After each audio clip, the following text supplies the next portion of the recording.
Hey guys, and welcome back to my channel. If you want to know how I achieve these juicy twists with minimal effort and just a few ingredients, then continue watching.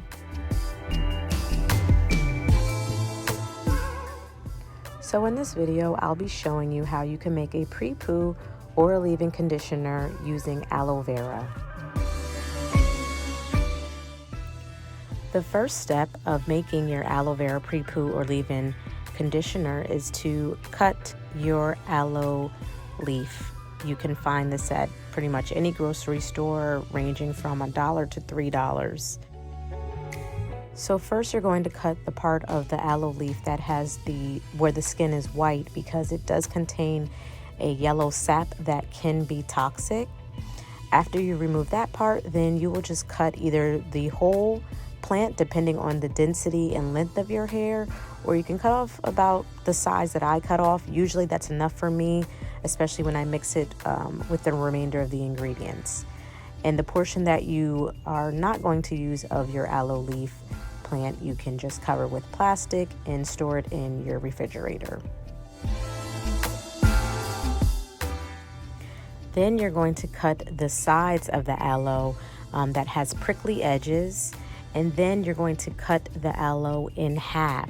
That way you have easy access to remove the inside, the flesh, which is the part we want to use for our pre-poo or leave-in conditioner.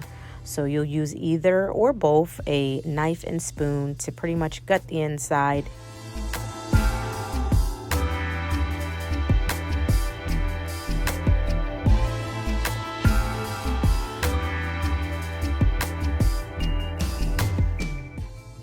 What makes aloe vera such a really good ingredient to use for your hair is because it contains enzymes which repairs dead skin cells on the scalp.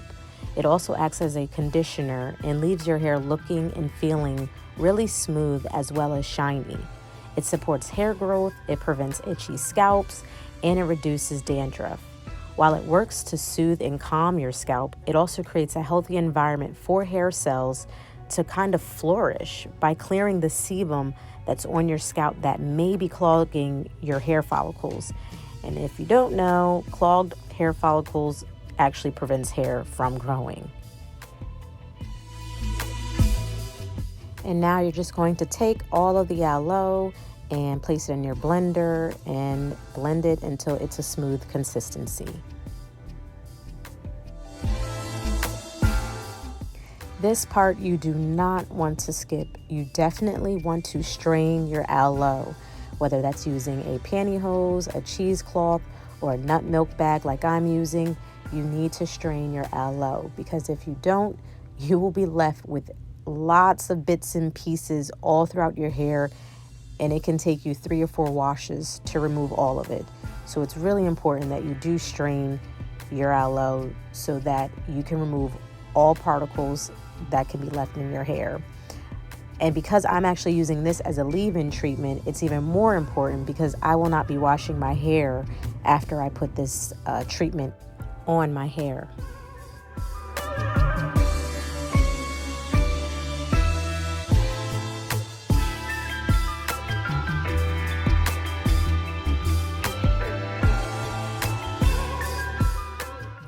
After I finish squeezing out all of the aloe vera juice, it is ready for the remainder of my ingredients to be added.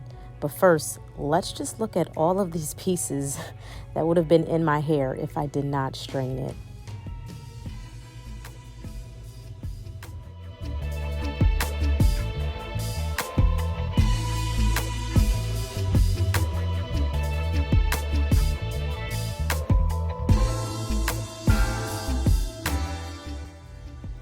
So the first ingredient that I will be adding to my aloe vera juice is avocado oil. Avocado oil helps stimulate blood flow, and it also unclogs blocked hair follicles. It's rich in minerals, essential fatty acids, vitamin A, B5, and E, and it contains biotin, which strengthens the hair. It's also lighter than olive oil and absorbs into the cuticle without weighing the hair down, which is extremely important if you're going to use it as a leave-in treatment, because heavier oils work better for a pre-poo than a leave-in conditioner or leave-in treatment. I eyeball the measurement, but pretty much you just want to use about 1 to 1.5 tablespoon of each oil that you add. The next oil that I will be adding is sesame oil. It is rich in omega-3 and 6 fatty acids, and it contains a lot of nutrients like vitamin B, calcium, iron, magnesium, and zinc. Overall, it improves circulation of blood on scalp, which promotes hair growth, and it's highly nourishing, highly healing, and lubricating.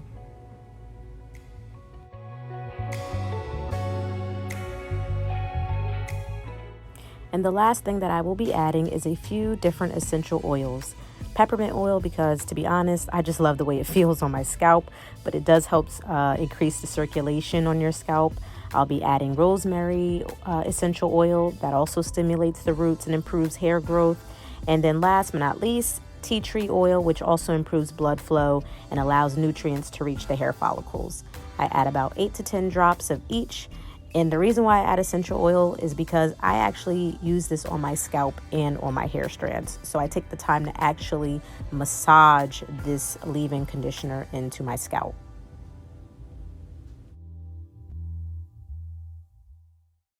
And now you're just going to mix all of the ingredients together.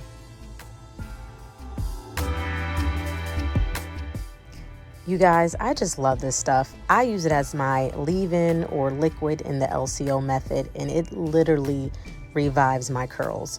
Absolutely love it. And the final step is pretty much just putting it in a spray bottle or an applicator bottle, however you like to, apply it to your hair. But I prefer a spray bottle, and I use a funnel to make sure that I don't miss any of the ingredients going inside the bottle.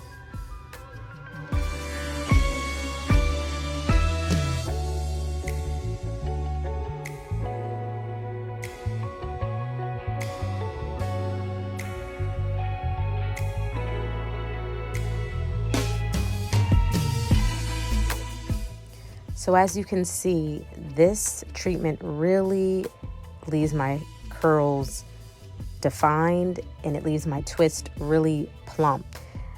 I typically go ahead and just use a cream or a straight styler after applying this, because if you use kind of like a butter or more oils, then your hair can end up really greasy, and I don't like that feeling.